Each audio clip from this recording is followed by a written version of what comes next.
Welcome to the Eye of the Needle podcast, where we discuss healthcare innovation and explore how visionary entrepreneurs and change leaders are reshaping the future of our industry.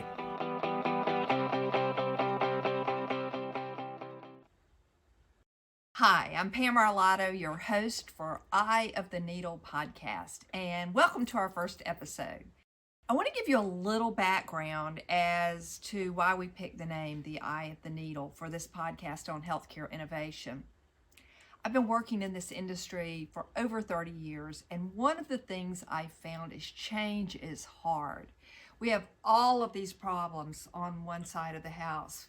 Could be problems in the way we schedule patients, in the fact that everyone goes to the emergency room, throughput once you're in a hospital, getting access to care out in the community for certain populations, the lack of prevention and wellness, and the multiple chronic conditions. We've got many complex issues and challenges.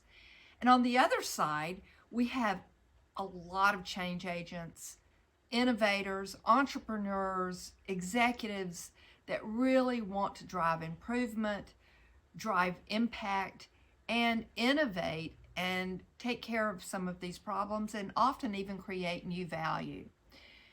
But the difficulty is getting all of those people over to address all of the problems is like going through the eye of the needle. It is truly difficult. It requires persistence. It requires money. It requires commitment and creativity. In this podcast, we will talk with the innovators, the change leaders who are actually making it happen. We'll use frameworks and methodologies that help you provide context, understanding, and actually measure progress along the way together. And we'll also really do some deep dives in case studies of where change has really happened and impact has occurred. We have topics coming up over the next few weeks and months on everything from the progress in value-based care, where we've been the last 10 years or so, where we are today, and where we expect to go to reach CMS's goal of 100% of Medicare patients on value-based contracts by 2030. We'll look at interesting challenges like what I call the healthcare graveyard of companies and individual leaders who've tried to really drive change but have failed over the last 20 or 30 years, and what we can learn from those mistakes. We'll talk about the 800-pound gorillas, those large companies that kind of control different parts of the industry, and for many of the entrepreneurs and change agents almost seem like they get in the way of true innovation. We'll look at some very specific examples. We'll look at the emergence of smart health communities and moving from health information exchanges to community information exchanges. We'll look at the role of foundational analytics in building out artificial intelligence and how artificial intelligence may be the secret sauce to some of our largest challenges. We'll also explore why it's so hard for large organizations to innovate, transform, and even change, and what they can do about it, or what you, if you're trying to work with them, can do about it. We'll explore the difference in product management versus project management, which many people are comfortable with. We'll give examples of entrepreneurial companies, entrepreneurial initiatives, and what's working, why it and what isn't, and then once again, what individuals can do to make an impact. And finally, we will always bring into the conversation part of my life's work, which is return on investment and outcomes measurement, to really close the loop. One of the points I mentioned earlier is the importance of frameworks and models and how that really can give us understanding, context, and how that can help conversations with change agents and others who are really trying to drive impact in our industry. So let me give you a quick definition of a framework. A framework provides a conceptual model to organize complex ideas into understandable actions and components.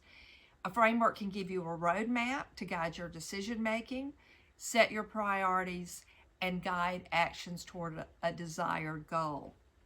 We also find that we use frameworks as consultants in order to provide clarity and structure, to guide decision making with consistent methodologies, to explore the way to communicate with each other and have a common language. And we also use frameworks because they design in scalability. A framework isn't just about a pilot, but about actually taking it to its full potential. We encourage systems thinking, and we also will help you look at concrete milestones with these frameworks and models and the ability to benchmark processes and progress against yourself as well as others. So once again, welcome to the first episode, and I'm going to walk you through a set of slides in a presentation that will give you 2 frameworks for your consideration. Thanks. So I've had a presentation that I've done in many different forms over the years, whether I was talking to a client, to a healthcare conference, to an analyst who was trying to figure out the positioning of a solution they were investing in. And I've called it Journey to High Value Healthcare. And I think it's helpful to get some context of where we've been yesterday, where we are today, and where we are going tomorrow, say over the next 5 or 7 years. There will be 2 frameworks that I cover in this presentation. The first I've named, I developed this framework, the Journey to High Value Healthcare, and it is how healthcare evolves over a period of 4 stages. It's interesting, when I first came up with this framework, it only had 3 stages, and I've just recently added 4.0 in the last 12 months. But it will walk us through the impact of various technologies and on accomplishing the strategies that are important to healthcare as an industry at those various stages. It also is very helpful in helping examine an organization's progress as they move to more advanced patient-centered, data-driven care delivery models. The second framework, called Martech's Law, is something that was originally developed in the marketing industry by a gentleman named Scott Brinker in 2013. Martech's Law has evolved, and it's gone beyond just being used around marketing technology to being used to describe digital transformation initiatives across industries, including healthcare. And what it basically does is depict the gap between a potential of a technology, so that push that the sales team from the vendor is saying it can do all of these things, to an organization's ability to absorb that level of change. So ultimately, we will compare these 2 frameworks and talk about how they align and kind of the impact of each, of considering where your organization is in terms of its readiness to drive technologically driven change. So the Journey to High Value Healthcare, as I mentioned, we developed this early on. I'd say the first time I used it was probably around 2008. And at that point, we were looking at 3 stages. We published it and got it out there to the industry right around the time of the HITECH Act, or when meaningful use was first deployed. We had a healthcare system that we'd had for 50 years. It's what I call 1.0, very bricks and mortar, very hospital-centric, and we needed to deploy technology into this world.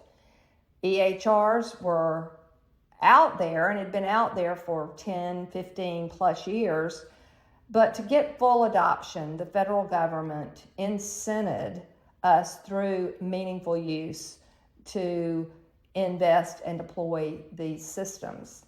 Interestingly, at that time, these systems had huge impact in terms of their cost, but in terms of actually changing the way we practiced and delivered care and did our work, the impact was more limited at that point. In organizations had what we call a check the box mentality. Okay, if I do these things and implement this certified record, then I will get my meaningful use incentive dollars. By about 2.0, the industry began to realize they needed to optimize those systems, but they also needed to invest in technologies focused on data and analytics. While a lot of academic medical centers and some large health systems had data analytics departments or tools and they had data repositories and other tools, they weren't fully deployed or being used effectively. So in 2.0, which was around 2015 time period, we saw organizations getting serious about data analytics. And I must comment that 1.0 to 2.0 is additive, as are the other stages. You're never quite done. And we'll find some organizations may even still today be predominantly 1.5, or even early stage 2.0. So no two organizations are in the exact same place. By 3.0, which is today, we're beginning to deploy new and different digital tools. A lot more is in the cloud. Everything in 1.0 is still pretty much premise-based, and IT departments were used to building big teams of people to deploy those systems. By 3.0, we see a lot more in the cloud.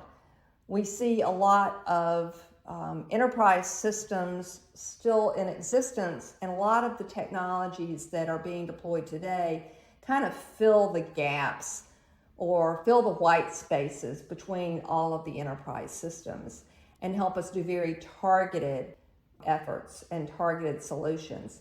We also are doing more to reach out to the patient, to the consumer. This is why we call this period the systems of engagement. And what we're doing with interoperability and data exchange, we're beginning to involve and engage entire clinical care teams during this time period. In the future, as I mentioned, this is going all of the way to 2030 or so, when more Medicare members will be on value-based care contracts. We'll be doing systems of innovation where we really reinvent the care process, the payment process, and the wellness process. Smart health communities will become a thing. They're very ecosystem driven, not just what's going on within an enterprise. So we will see a future where we are able to look at the whole person no matter where they're getting their care. And the technologies will allow us to be proactive, use AI to be creative in terms of developing personalized care protocols for our patients. So that's just a high-level overview of the different stages.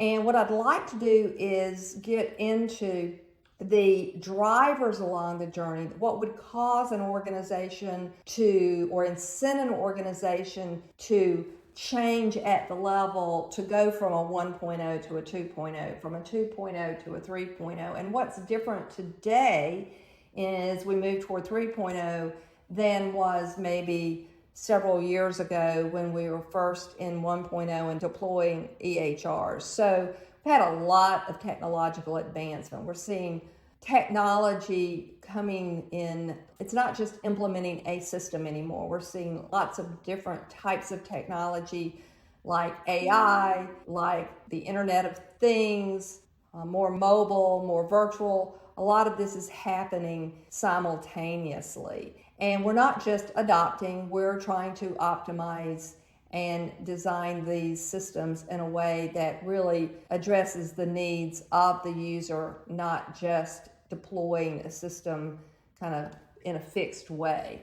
So more cloud-based computing, so a lot less premise-based, more in the cloud. So software as a service is a major trend. digital health tools that can almost focus on any problem imaginable, genomics and other type of clinical technologies or medical technologies, medical devices as well, that are part of this major change. Another incentive is just market pressure. Consumers every day, whether it's shopping, going to their airline, working with their bank, on and on and on, they're using these type of digital tools in their everyday life, and they expect to use them in healthcare as well. Cost pressures are just out the roof. We know that health and healthcare is a big part of our GNP. We also are seeing incumbents, so some of the very large health systems investing in innovation. In Atlanta, where I live, we see Wellstar, which has launched their Catalyst healthcare innovation arm. In Charlotte, Atrium, or now Advocate, is developing an entire district of innovators. And all around the country, we see different health systems have their innovation arm. We will have guests from a number of those organizations on and have conversations with them regarding the future of healthcare. We're also at a point where we've had data-driven policy and regulation for some time. HIPAA was one of the first major ones, but now with TEFCA and some of the information blocking and other components, we're seeing a big push toward using data on behalf of the patients and to reduce cost and improve outcomes significantly. A lot more value-based care. It's surprisingly the adoption. People still have this myth that we're still primarily fee-for-service, and that may be true in certain markets, but we see a lot more upside and downside risk-sharing models, and CMMI, which is CMS's innovation arm, is constantly rolling out new models. They're retiring certain models that don't work or didn't have the impact they'd hoped, but they are very much incenting organizations to participate in these future programs. And then, of course, the interoperability mandates that we mentioned earlier. And then finally, a focus on patient outcomes and safety. We have been thinking about quality for some time. We started off in the 90s where we did a lot of chart audits. It was a very manual process. Part of what the EHRs have today is ECQMs, or electronic quality measures. We're looking at how to harmonize measures across population health and also begin to measure the impact of prevention and wellness programs. Interestingly enough, I feel like part of 2.0 was a fixation on building scorecards, and we'll talk about that in more detail in a minute. But one of the things that I can say for sure, whether it's a vendor, whether it's a health system, whether it's a payer, if they have a focus on reducing readmission, I'm wondering, what are they really impacting some of these measures? Because I always joke and say that if of all the individuals and companies and healthcare systems that say they're measuring readmissions and reducing readmissions, if they really done it, we would not have a readmission problem today. So that can be true for so many of the different quality measures and what we're doing, but we're going to see that change dramatically in 3.0 and 4.0. So let's move into each stage and in the framework and talk about it a little bit more, give a little more context. So 1.0, for the most part, was yesterday. Our IT strategies were very, very entity specific. So it would be for the specific health system or the practice and what system they had acquired. Very enterprise or provider centric. Almost all of this was done during a fee-for-service environment. We had that check the box of meaningful use that I mentioned. But the way we made decisions was very functional. So if you worked for the CFO, you were in finance. If you worked for the CNO, you were in nursing. If you worked with a CMO, you were generally working with the medical staff. very command and control, very hierarchical, very little collaboration and teamwork. And therefore, we really didn't deliver a lot of ROI. And one of the things I always say that if we rolled out all of these EHRs during this period, and a lot of the message in the industry was, well, we spent all this money on these EHRs, but we didn't get any ROI. Well, the reality, what we were asking these systems to do was hooked onto the old bricks and mortar health system, the old silos of care. And so technology alone wouldn't drive that benefit. That's why we had to do the organizational change. We learned a lot, and what we saw starting to happen after 1.0 was optimization of these workflows. And we were also, during 2.0, beginning to launch accountable care organizations, clinically integrated networks.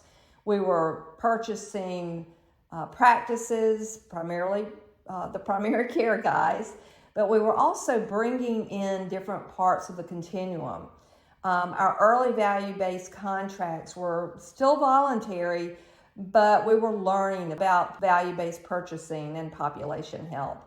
We deployed analytic platforms. I saw a lot of organizations working to teach their leadership about using data to make decisions.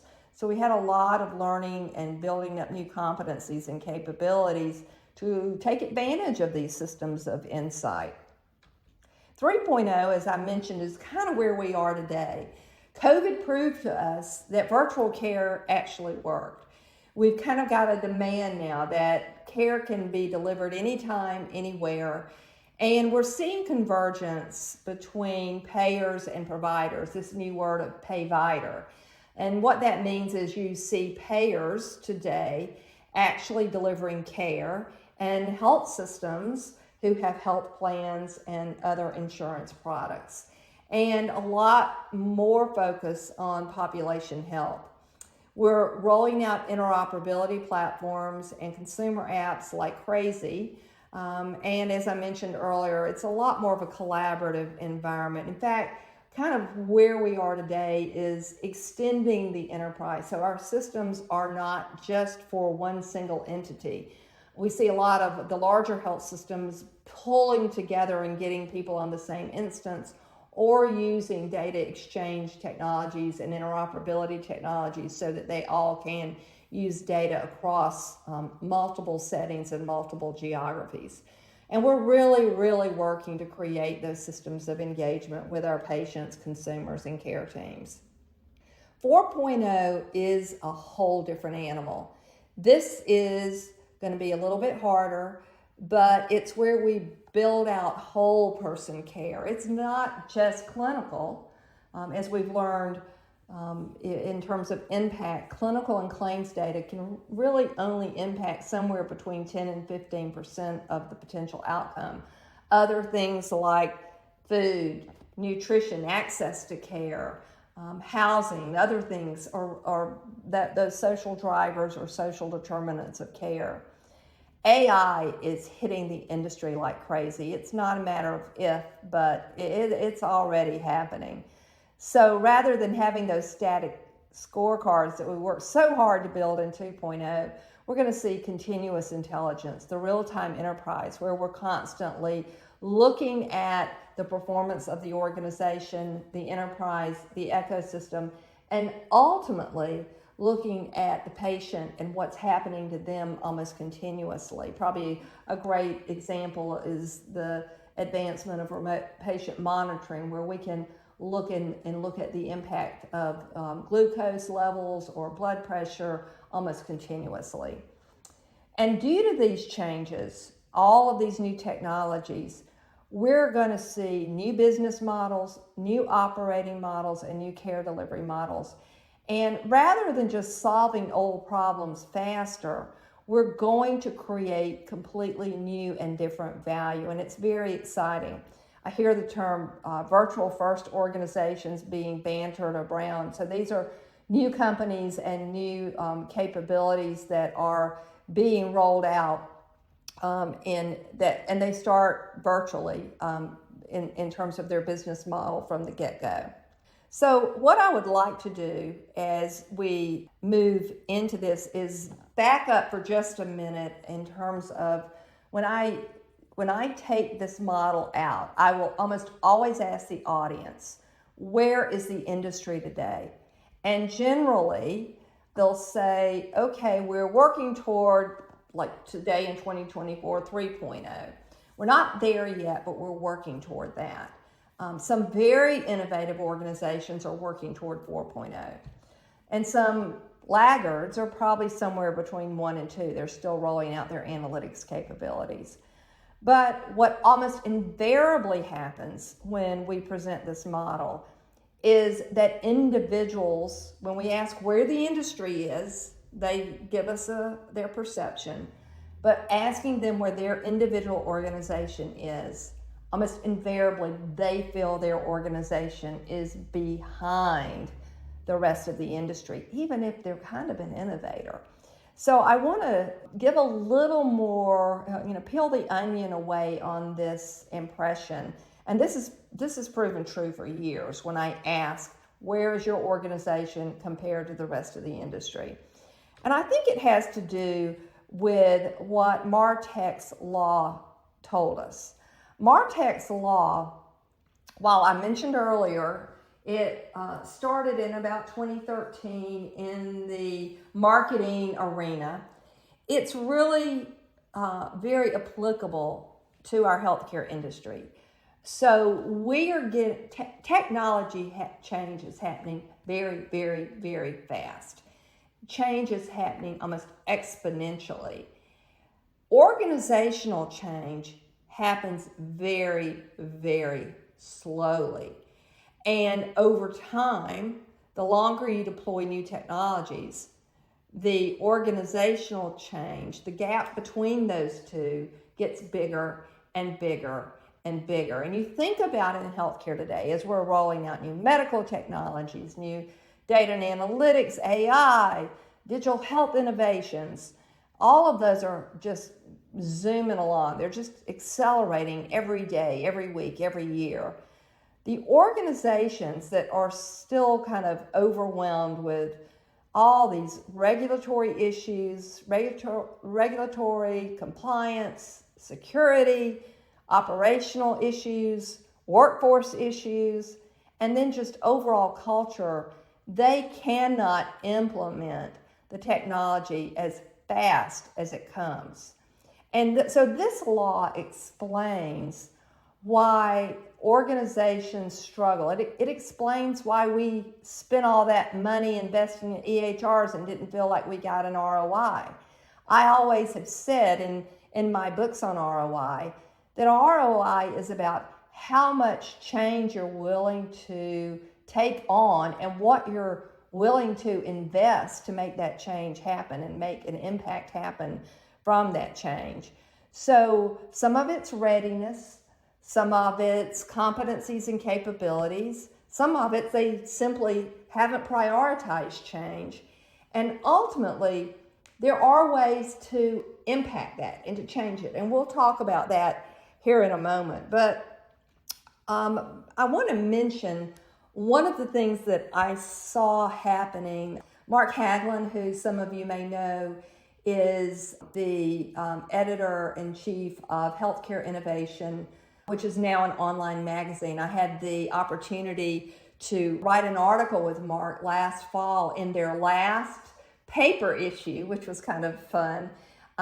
It should still be online, and actually we'll put it in the show notes for this episode today. But the title of the article was Designing the Future, Inserting the Right People into the Process.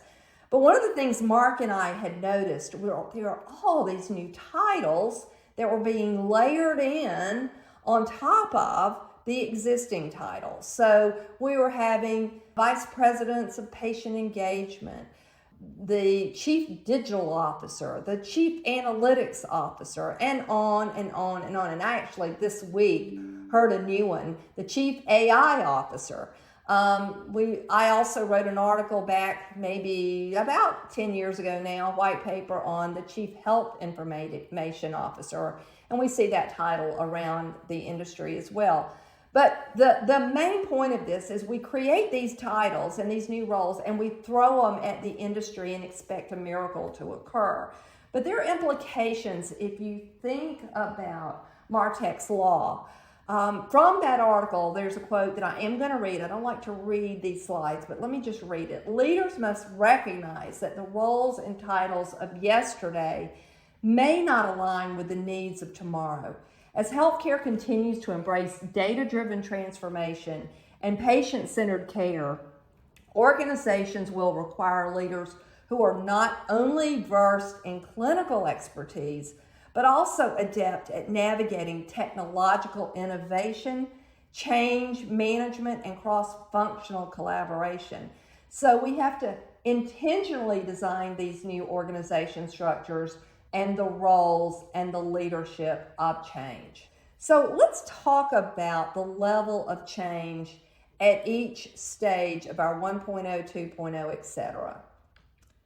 So let's start with 1.0 to 2.0. So 1.0, as we mentioned, was primarily bricks and mortar. We've done things the same way forever. And part of our problem is we expected miracles to occur when we put all this technology on top of a very old, functional-driven, silo-driven org structure. But let's look at the big amount of change that happened between 1 and 2.0. First of all, most of the change that happened was targeted and very incremental. We saw a lot of buying into the Lean Six Sigma concepts, a lot of process redesign, deployment of agile thinking, and a lot of work to optimize workflows.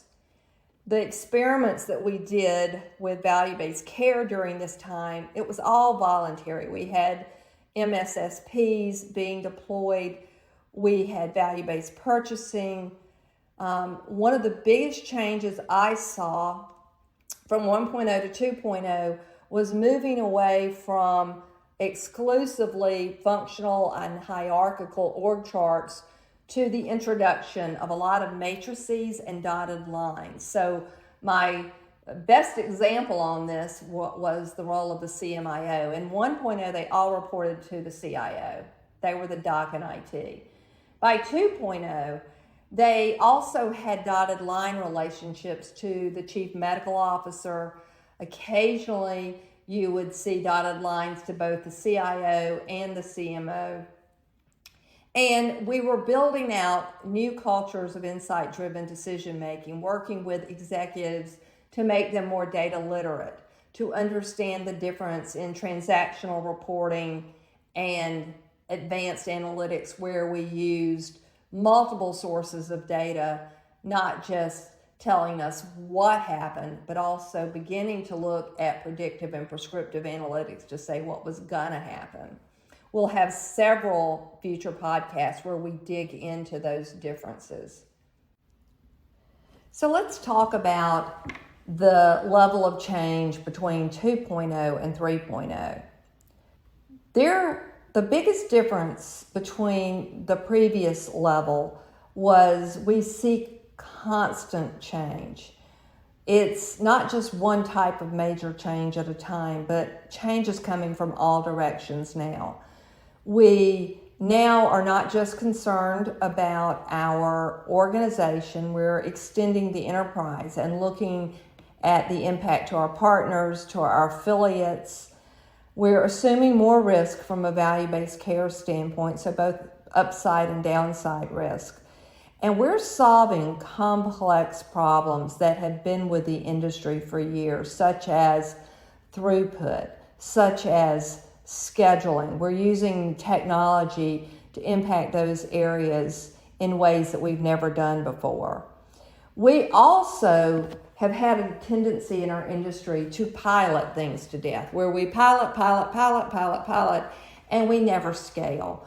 Between 2.0 and 3.0, we can't just have a pilot and be done. We have to plan for scaling intentionally as part of the pilot design. That doesn't mean everything will be deployed, but it will give us a bigger chance of success of driving the organizational change that we need to, along with the technology change. We had all those functional and matrix structures in 1.0 and 2.0, but we're doing a lot more working together across the silos and using project management to do that. And finally, digital technologies are replacing those white spaces. I mentioned that earlier. I have a colleague who talks about we're working on the spackling now. We built the house foundation in 1.0. In 2.0, we built the first and second floors and put on the roof. And now we're going back through and spackling the house and getting ready to put the wallpaper up and decorate. So there's a lot between the enterprise systems that we can use some of the digital tools and some of the virtual and software as a service tools to help us, almost microservices. And we're seeing more of that level of change happening between 2.0 and 3.0. And now let's talk about 3.0 to 4.0. So the biggest difference in terms of the type of change, we are moving into a disruptive change phase. It is focused on the entire ecosystem, not just care delivery, but on the community and all of the community-based organizations that interact with those individuals with multiple chronic conditions or those individuals who don't have access to care. We're creating new value and new outcomes, not just solving old problems. And we're using these multiple types of technologies to reinvent our business, operating, and care models. So one of the models that I think has so much promise is virtual first, where a company starts with virtual and then they add in, they're kind of a hybrid. They do have some in-person or face-to-face services, but they wrap those around the virtual tools and capabilities. We'll be digging into some of those in our case studies in our upcoming episodes. So rather than just project management, we're going to be dealing with product management. I like to say product management is the new strategy. What is product management? How does it work? We've got an episode planned on that in the upcoming future. So we will be personalizing care with some of our genomic capabilities, some of the ability to track an individual, not just with one entity, but across the entire ecosystem, looking both at their social drivers as well as their clinical care components. We will personalize care to prevent illness, and once they have chronic conditions, deal with them in a much more proactive, continuous fashion. So the level of change is going from low and very slow and incremental to faster and faster. And by 3.0 and 4.0, it's dramatic. It is the incumbents that are innovative will be driving a lot of it, as well as some of the new entrants. And then some of those laggards that aren't able to adapt probably won't be here in a few years. So Martech's law, as we mentioned, that's where an evolutionary approach to organizational change occurs. And we know the technology change is happening much more quickly, much more accelerated. And so organizations that want to become adaptive want to speed up their organizational change. A lot of those over 1.0 and 2.0 deployed agile and lean capabilities and competencies. We heard Six Sigma all the time. But we also saw within these organizations those that had planned change management and change leadership initiatives often were more successful. But this still was a slower evolutionary approach, and while the organization was able to change quicker, it still is not going to keep up with the level of change that's happening at 3.0 and 4.0. The thing that we'll see happen more and more in the upcoming years is where it's more revolutionary. We reset the trajectory of the organization's ability to absorb change. We improve their readiness, we redesign intentionally, and that could be the business model, the org structure, the roles and responsibilities, and often the operating model and care delivery model. Sometimes many of those components will happen at the same time. We won't always be able to do this within our core enterprise. We may have to spin off functions. In fact, we see that quite frequently with these innovation centers that health systems are deploying today. And we may have to reallocate resources and actually build a more technologically focused modern organization versus that bricks and mortar approach that we've used for the last 50 years.